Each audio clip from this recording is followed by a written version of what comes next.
अजहर सिद्दीक साहब, election commission ने तो 6 मई को ये मामला जो है समाअत के लिए मुकर्रर कर दिया है। अब 1 महीने के अंदर अंदर इस पर जब से उनके पास रेफरेंस आया है उन्होंने कंक्लूड करना है इसमें। तो क्या आपको नजर आ रहा है कि ये 25 अरकान जो हैं डिस्क्वालीफाई चूंकि हो जाएंगे, तो उस वक्त तक जो ओथ टेकिंग वाला मामला है उसको उतना तवील किया जा सके? वैसे आईनी और कानूनी तौर पर तो अब कोई गुंजाइश नहीं बची। आप ठीक है इंट्रा कोर्ट अपील दायर करने जा रहे हैं, लेकिन इसमें ज्यादा मार्जिन नहीं है आपके पास कि आप इसको तकरीबन 1 महीना आगे ले जा सकें। नहीं देखिए अपना ना अदील साहब, आईने पाकिस्तानी का तो तहफ्फुज हो रहा है ना। क्या फ्रॉड और फ्रेब को सप्लीमेंट किया जा सकता है? जो धांधली होके, यानी ये इलेक्शन जो आपका पता है चेंज रजीम, तब्दीली के हवाले से जो नेशनल असेंबली से शुरू हुआ, सूबाई असेंबली के अंदर नजर आ रहा है कि यहाँ जिस तरह हॉर्स ट्रेडिंग हुई, जिस तरह खरीदे गए, लेकिन जो बात है आईनी हक तो है ना। गवर्नर का आईनी हक है, गवर्नर को 248 टू 48 के तहत सदर पाकिस्तान को, सदर पाकिस्तान का इख्तियार अपना टाइम लिमिट है, कुछ समरी जाती है तो 15 और 10-25 दिन तो उनके पास आईनी तौर पर मौजूद है। लाहौर हाई कोर्ट वो टाइम कैसे कम कर सकती है? यानी सजेस्ट कर रही है और कह रही है कि, और कमाल की बात है गवर्नर को आज तक नोटिस कभी नहीं हुआ, ना सदर पाकिस्तान को नोटिस हुआ है, ना उनको को फ्री ना उन्हें सुना गया है। आप कह रहे हैं तौहीन अदालत की है, आप कह रहे हैं यहाँ को गवर्नमेंट यार बड़ा रिलैक्स दे रहे हैं, और जिस तरह के रिमार्क्स इन आईनी ओहदों के बारे में इस्तेमाल किए गए। बाकी जहां तक बात है ये इलेक्शन आने वाले दिनों में जो पंजाब असेंबली का इलेक्शन है पूरे का पूरा, ये आला अदालतों में भी चैलेंज होने वाला है। बेस सारी बना ली गई है, चीजें सारी इकट्ठी कर ली गई हैं और कौम के सामने सारी चीजें बहुत जल्दी लेकर बड़ी खबर दे रहे हैं। आप बड़ी खबर दे रहे हैं कि आने वाले दिनों में ये पंजाब असेंबली का इलेक्शन आप लोग चैलेंज करने जा रहे हैं बाकायदा लाहौर हाई कोर्ट में। अब बिल्कुल चैलेंज कर लेंगे, बेस बना लिया। अब टाइमिंग हम देखें कब फैसला करना है हमने इस बात का, लेकिन हमने मटेरियल सारा इकट्ठा कर लिया है। हमारे पास सारे सबूत मौजूद हैं कि जो कुछ हुआ, और ये हम तो सिर्फ अजहर साहब वो तो वैसे भी जैसे भी आपने कहा कि अगर ये तमाम मुनखरिफ अरकान डी-सीट हो जाते हैं फिर तो असेंबली वैसे भी नहीं रही। अच्छा, अनुमारिया बड़ी जबरदस्त बात है। आदिल को पता है, मैं जब लास्ट टाइम सुप्रीम कोर्ट के सामने मैंने हियरिंग की ना, तो वो हमारे यहाँ वो जमहूरियत के चैंपियन रजा रबानी साहब, वो गिरगिट की तरह रंग बदलते रहते हैं। तो उन्होंने कहा कि ये जायज है, तो मैंने उनको ना मिसाके जमहूरियत पढ़ के बताया। 21 क्लॉज और क्लॉज 23। 21 क्लॉज में लिखा है कि मैंडेट का एहतराम किया जाएगा, 23 क्लॉज में लिखा है कि करप्शन और प्रोग्रेसिंग नहीं की जाए, और उसमें लफ्ज है डिस्क्वालिफिकेशन का। उसे ये डी-सीट का मसला नहीं है, उसे डिस्क्वालिफिकेशन का है। और ये 25 ये जो है ना 25 के 25 लोग ये डिस्क्वालीफाई होंगे। जब ये डिस्क्वालीफाई होंगे, अक्सरियत कह रहे हैं कि इनके पास 197 से ये माइनस करें, और उनमें से 5 जो अरकान है ना वो रिजर्व सीटों पे हैं, तो 5 सीटें तो पीडीआई की ऑटोमेटिकली आ जानी है। तो ये तो अगर देखा जाए 4 दिनों की चांदनी है, कितने दिन लेके चलना है। लेकिन अब चौके गवर्नर के पास मामला क्या हुआ है, हम इंतजार कर रहे हैं कि गवर्नर की तरफ से और सदर की तरफ से इस इलेक्शन की लीगैलिटी के ऊपर कोई ना कोई ओपिनियन आ जाए। जैसे ही वो ओपिनियन आता है हम वो रेमेडी लेंगे। लेकिन आने वाले दिनों में खबर दे रहा हूं आपको कि पंजाब असेंबली के इलेक्शन हम आने दिनों में चैलेंज करने वाले। अदील आपकी तरफ यही पॉइंट लेकर आऊंगी। अजहर सिद्दीक साहब से एक सवाल करना चाह रहा था कि इंट्रा कोर्ट अपील आप जो दायर करने जा रहे हैं उसमें आपको कोई रिलीफ नहीं मिलता, फिर तो कल रात 12 बजे तक आपके पास कोई ऑप्शन नहीं है, फिर तो हल्फ लेना है, फिर तो गवर्नर साहब ने हल्फ लेना है, फिर तो कोई ऑप्शन नहीं रहेगा कि आखिरी सहारा इंट्रा कोर्ट अपील है कि इसके सहारे शायद कोई आपको चंद घंटे मिल जाए। देखिए, मैं अभी आपके सामने वो जरा फैसला मेरे सामने पड़ा है, मैं फैसला पढ़ देता हूँ, उससे बड़ी जरा वजाहत आ जाएगी, वो यानी समझ आ जाएगी कि एक्चुअली हालात और वाकयात क्या हैं और है क्या और हो क्या रहा है। उस फैसले के अंदर ना ये जरा पढ़ देता हूँ, लफ्ज बड़े मजेदार हैं। हम तो पहले दिन से कह रहे थे कि आईन के आर्टिकल 248 के तहत क्या लफ्ज लिखे हैं, अब जरा सुनिएगा जो कहा गया है। It is suggested advised proposed that governor shall ensure the completion of the process of administration of oath of either himself or through in term of article 245 of the constitution honor before। यहाँ direction कहां से आ गई है? Suggest किया है, मानते हैं, sir आंखों पे है कि उन्होंने तजवीज दी है, सर आंखों पे है। लेकिन ये जो 28 तारीख है ना, ये डेट फिक्स नहीं कर सकते। ये हाई कोर्ट ने अपने इख्तियार से तजावज किया। ये जुडिशियल रिस्ट्रेन या कोई जुडिशियल मार्शल की तरफ बातें करता है, मैं उनकी तरफ नहीं जाना चाहता। ये 28 अप्रैल का जो टाइम लिखा है ना, आप बांध नहीं सकते। आपके पास, आपको पता है कि सदर यानी आप सदर पाकिस्तान के बारे में जो अल्फाज इस्तेमाल किए गए, तो जिस तरह के अलकाबा दिए गए, वो शर्मिंदगी के बारे हमें तो बड़ी कोफ्त हुई। हम तो ऐसी बात कुछ कर नहीं सकते, लेकिन 28 तारीख वाले दिन मैं तो नहीं समझता, ये एग्जीक्यूटेबल फैसला ही नहीं है, ये एनफोर्सेबल फैसला। अच्छा, ये भी बताइएगा, दिक्कत है ना,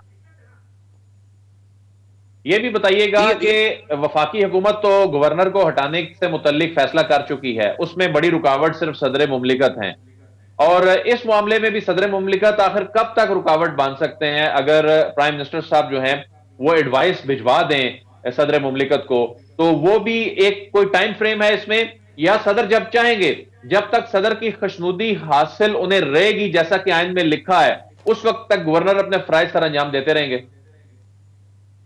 अच्छा, सदर की खुशनुदी के साथ तो अटैच किया हुआ है ना गवर्नर को, governor at the player of अपना द प्रेसिडेंट ऑफ पाकिस्तान। और यहाँ जो है ना, यानी ये जो हम हर जगह अपना जो मुस्तफा इफेक्ट्स केस को हम कहते हैं कि मुशावरत के साथ होना है, जहां तक हलफ लेने वाला मामला आ जाए उसमें वजीर आज़म का कोई इख्तियार नहीं है। इसी तरह मेरी जाती राय के मुताबिक अभी तो फिलहाल अगर आईनी तौर पर देखें, आर्टिकल 48 को सामने रखकर देखें, 15 और 10-25 दिन तक तो समरी जो है ना, कोई समरी आती है तो उसको टाला जा सकता है। लेकिन ये कोई कानून साजी नहीं है। ये आपको आगे बताता चलो कि कानून साजी के हवाले से ये कंडीशनैलिटी तो बड़ी अच्छी लगती है, बड़ी खूबसूरत लगती है, लेकिन ये कि गवर्नर को हटाने के हवाले से ये जो विल और वेब जो है ना, ये अपना जो वज़ीर आज़म इख्तियार करना चाहते हैं, आपको पता है वज़ीर आज़म ने पहले ही कह दिया था, उस वक्त काबीना तश्कील नहीं थी, फिर काबीना तश्कील हुई और फिर ये मामला को आगे लेकर जाना चाहते हैं। तो अभी तो मिसाल के तौर पर फर्ज करें कि अगर अपना वफाकी हुकूमत बाईपास करती है सदर के इख्तियारात को, तो आपका ख्याल है मामले आला अदालतों में चैलेंज नहीं होंगे? बिल्कुल चैलेंज होंगे, और आइन का तहफ़्फ़ुज़ फराहम किया जाएगा। ये विम्स के ऊपर, पसंद और नापसंद के ऊपर, और ये रजीम चेंज का जो फॉर्मूला है ना, वो फेल हो गया।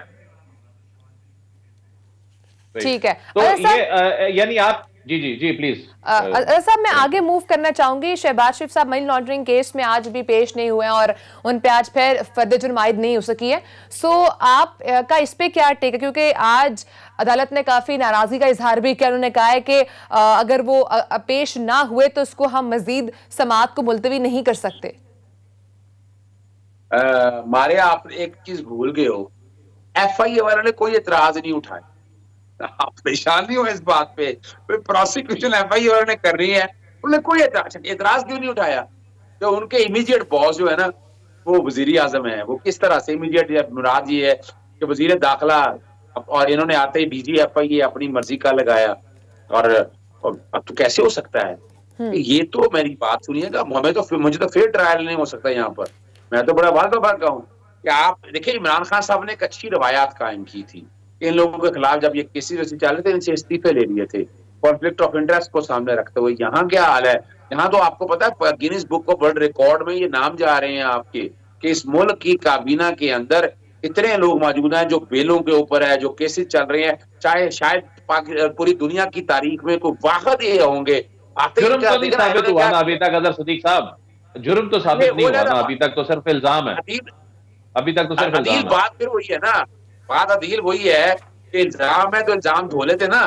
इतना अरसा आप लटकाते रहे हैं, लेट होते रहे हैं, करते हैं, इल्जाम धो लेते। इल्जाम जो पूरी दुनिया में कॉन्सेप्ट है, सोसाइटल वैल्यूज है, वो तो लोग अगर इस तरह के इल्जाम लगे वो तो छोड़ के घर चले जाते हैं। बता दें, इंग्लिस्तान में देख लें, अमेरिका में देख लें, पूरी दुनिया में सिविलाइज है। हमारे यहाँ ये है, हमारे यहाँ कहते जब तक मुझे तख्तादार पे लटका नहीं जाएगा मैं नहीं मानूंगा। नवाज शरीफ का मिसाल आपके सामने मौजूद है कि सारी चीजें सामने आ गई हैं। बाहर के ममालिक में तो और भी बहुत कुछ होता है, वहां पर तो छोटी सी गलती पर इस्तीफे भी दे दी जाते हैं, वो तो यहाँ पर कोई भी नहीं देता।